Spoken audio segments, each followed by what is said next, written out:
नमस्कार। कक्षा 11वीं, विषय मनोविज्ञान।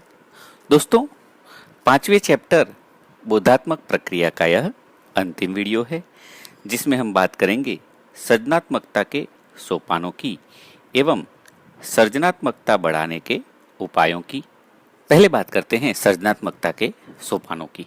सृजनात्मकता की प्रक्रिया का प्रारंभ कुछ नया सोचने की, कुछ नया करने की आवश्यकता से होता है। यानी हम कुछ अलग ही, कुछ नया ही सोचते हैं, कुछ नया ही करते हैं। जब कोई समस्या उत्पन्न होती है या हमारे पास अपर्याप्त जानकारी होती है, तब नए विचार या नए समाधान खोजने की आवश्यकता उत्पन्न होती है। यानी कि जो भी समस्या आई है, उसको हम कौन से नए तरीके से उसका हल कर सकते हैं। और अगर कभी कभी समस्या न हो, तब भी हम नया सोचते हैं, नया खोजते हैं। ऐसी सृजनात्मक विचार की प्रक्रिया की 4 क्रमिक अवस्थाएं हैं। तैयारी यानी कि प्रिपरेशन, सेवन यानी कि इंक्यूबेशन, विचार का कौंधना यानी कि इल्यूमिनेशन और जांचना यानी कि वेरिफिकेशन। आइए इन चारों अवस्थाओं को क्रमशः समझने का प्रयास करते हैं। पहली अवस्था है तैयारी यानी कि प्रिपरेशन। तैयारी का मतलब है कार्य या समस्या को समझने की और उसका विश्लेषण करने की आवश्यकता। यहाँ व्यक्ति समस्या या कार्य को अलग अलग परिप्रेक्ष्य और दृष्टिकोण से देखता है।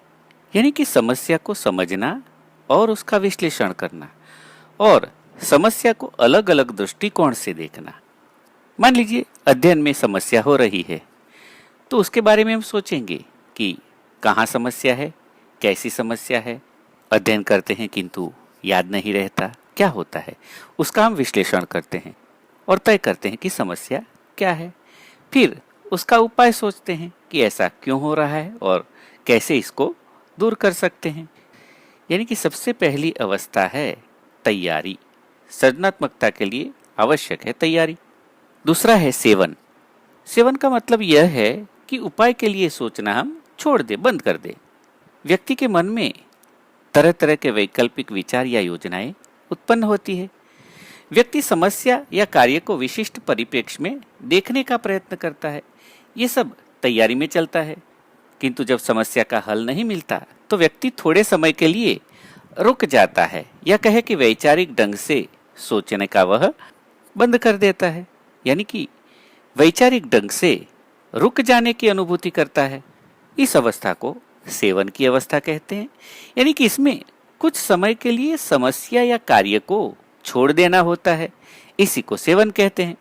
बहुत बार हम कोई चीज ढूंढ रहे होते हैं या किसी वस्तु या घटना को याद कर रहे होते हैं, तो वो याद आती नहीं है या चीज मिलती नहीं है, तो हम उसे छोड़ देते हैं और छोड़ देने पर वो अपने आप याद आ जाती हैं। यानी कि समस्या का हल न मिले तो समस्या को कुछ समय के लिए छोड़ देना। तीसरी अवस्था है विचार का कौंधना, इल्यूमिनेशन यानी कि ट्यूबलाइट होना।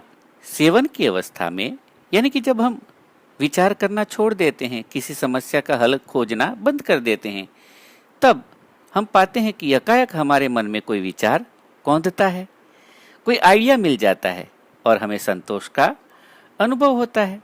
इसे आह अनुभव भी कहते हैं, क्योंकि इसमें समस्या को जब हम छोड़ देते हैं तो उसके बाद यकायक हमें कोई आइडिया मिल जाता है, विचार कौंधता है और इस प्रकार समस्या का हल मिल जाता है। चौथी अवस्था है जांचना यानी कि वेरिफिकेशन। सृजनात्मक विचार या योजना के महत्व और योग्यता की जांच करना या कहे कि मूल्यांकन करना। यानी कि किसी समस्या के समाधान के लिए हमने सृजनात्मक विचार किया है, तो वह सृजनात्मक विचार कितना योग्य है। वह जो उपाय हमने सोचा है, खोज निकाला है, उसका मूल्यांकन करना। ये हुए सृजनात्मकता के 4 सोपान, 4 अवस्थाएं। अब हम बात करेंगे सृजनात्मकता बढ़ाने के उपायों की।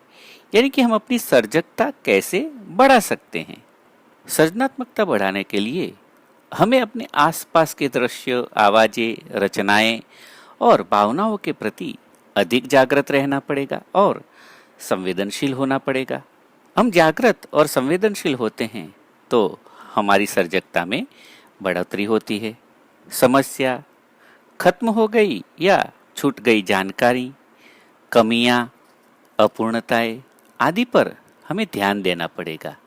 यानी कि समस्या हल में कहाँ कमी रह गई, कहाँ हमारी जानकारी कम पड़ी, इन सबको हमें जांचना पड़ेगा।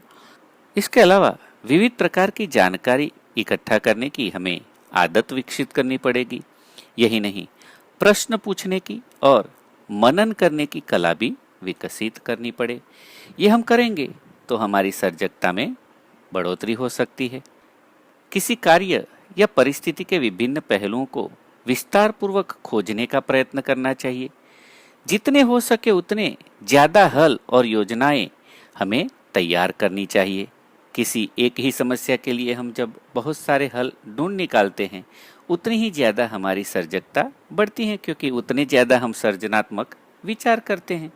साथ साथ सर्जनात्मकता बढ़ाने के लिए हमें अपने मन को मुक्त रूप से सोचने देना चाहिए। अगर हम मन को बाधा डाले बिना जो उसे सोचना है उसको सोचने के लिए मुक्त और स्वतंत्र कर देते हैं, तो सर्जनात्मकता का विकास होता है। अपने शौक, अपनी रुचि, उनके अनुसार जो भी कार्य हमें अच्छा लगता हो उसमें हमें अपने आप को लगाना चाहिए, क्योंकि ऐसा करने पर हमारी सर्जनात्मकता का और ज़्यादा और अच्छे से विकास होता है।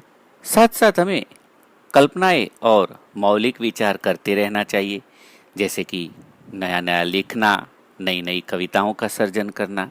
ऐसा करते रहने से हमारी कल्पना शक्ति का विकास होता है। सर्जनात्मकता बढ़ाने के लिए किसी समस्या के अनेक हल में से श्रेष्ठ हल का चुनाव करना चाहिए। बहुत सारे हल में से एक हल को चुनने के लिए भी हमें सोचना पड़ता है। इस प्रकार सर्जनात्मकता बढ़ती है। हमें ऐसा भी सोचना चाहिए कि ऐसी समस्या अगर होती तो कोई अन्य व्यक्ति उसका कैसे हल खोज निकालता, यानी कि दूसरे व्यक्ति की कल्पना हमें करनी चाहिए। ऐसा करने से हम अनेक प्रकार के सर्जनात्मक विचारों से समृद्ध होते हैं। उसके साथ साथ हमें अपने आप को सेवन की अवस्था में से गुजरने का अवसर प्रदान करना चाहिए, क्योंकि बहुत बार ये होता है कि जब हम किसी समस्या का हल ढूंढते हैं या किसी वस्तु को खोजते हैं तो वह मिलती नहीं है, किंतु जब उसे सेवन की अवस्था देते हैं यानी कि छोड़ देते हैं तो यकायक उसका उपाय मिल जाता है। साथ साथ हमें तत्काल मिलने वाले पुरस्कार या सफलता के लोभ से भी बचना चाहिए। असफलताओं का मुकाबला करना चाहिए। तुरंत मिलने वाले लाभ से ललचाकर हमें जो भी प्रथम विचार आए उसका स्वीकार न करके बहुत सारे विचार और बहुत सारे उपायों के बारे में सोचना चाहिए। हो सकता है हमें असफलता मिले, तो असफलता का भी हमें मुकाबला करना है, किंतु तत्काल मिलने वाले लाभ की वजह से हमें मिलने वाले उच्च उपाय से भटकना नहीं चाहिए। इसके लिए हमें प्रयासरत रहने चाहिए। साथ ही हमें स्वमूल्यांकन को प्रोत्साहन देना चाहिए, यानी कि हम खुद को जांचते रहे, अपने आप को देखते रहें, हम क्या कर रहे हैं, क्यों कर रहे हैं। हमारी सारी प्रवृत्तियों का हमें मूल्यांकन करते रहना चाहिए, क्योंकि मूल्यांकन करने से ही हम अपनी गलतियों को देख सकते हैं और गलतियां अगर दिखाई दे तो उसका सुधार हो सकता है। इसीलिए हमें चाहिए कि हम निरंतर हमारा स्वमूल्यांकन करते रहें। साथ ही हमें बचाव प्रवृत्तियों के प्रति सावधान रहना चाहिए, यानी कि जब कोई समाधान न मिले तो बचाव प्रवृत्ति के माध्यम से अपना बचाव नहीं करना चाहिए और उसका हल ढूंढने के लिए प्रामाणिक प्रयास करते रहना चाहिए। अगर सफलता मिले तो उसका स्वीकार करना चाहिए, किंतु बचाव प्रवृत्ति द्वारा अपने अहम को सुरक्षित करने का प्रयास नहीं करना चाहिए। साथ साथ आत्मविश्वास रखें और विधायक तरीके से सोचें। अगर हम आत्मविश्वास रखते हैं और विधायक तरीके से सोचते हैं तो हमारी सृजनात्मक शक्ति बढ़ती है और इसीलिए हमें आत्मविश्वास के साथ आगे बढ़ना चाहिए और हमेशा पॉजिटिव रहना चाहिए। नेगेटिविटी हमारे विचारों को नुकसान पहुंचा सकती है और इसीलिए सृजनात्मक विचारों को बढ़ाने के लिए आत्मविश्वास के साथ साथ विधायक रहना चाहिए। यहाँ हमारे 5वें चैप्टर का यह मुद्दा भी पूर्ण होता है और इसके साथ 5वां चैप्टर भी पूर्ण होता है। मैं आशा करता हूँ कि आपने इसे अच्छे से समझा होगा। नमस्कार, सबका मंगल हो।